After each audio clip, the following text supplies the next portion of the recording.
Geva, a huge game today. We didn't get the win, but we did still make finals. How's it feel? It's such a bizarre feeling. Like, we lost by 2 goals, yet we're overwhelmingly happy and proud because we've made finals.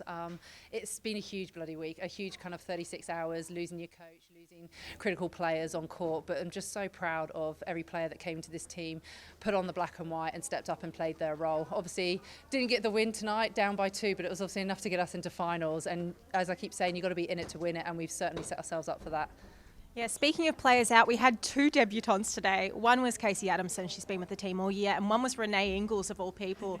How was that, obviously, having to adjust to having a completely new player in the team? Yeah, obviously our contracted 10 are irreplaceable, but to have Renee and that experience across the line, it's a little bit of a like for like in terms of Braz and just having those years behind her, having that long court vision, and for me, just having that experience out in front of me. So really grateful that Renee said yes and came into our fold and just added that experience. And then for Casey to start, I mean, this is her first time in the 10, let alone starting. I thought she held up really well, and we've prided ourselves on our first centre pass, and I think they held it up beautifully in there. And she's such a smart player, and I'm really excited to see what she brings. But for me, it was just everyone stepping on court and playing their role, and we obviously wanted to put ourselves in a position that we can bring back our 10 and our coach for next week, and here we are being able to fight out another week. And plenty of things to take from that match. What do we want to bring into next week's match?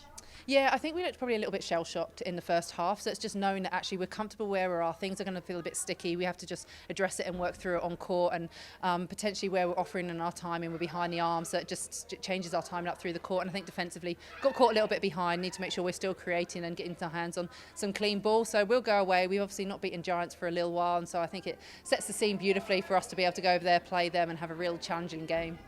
And one last question, is that the happiest you've ever been after a loss? Oh my God, happiest or not? Like, the realisation kicked in, and then suddenly the waterworks started. I'm not a pretty crier. The bags are still puffy, but hell, I'm just so proud of every single one of them and this team and this club, to be honest, and hopefully the boys can get the job done, and it's a great week for us.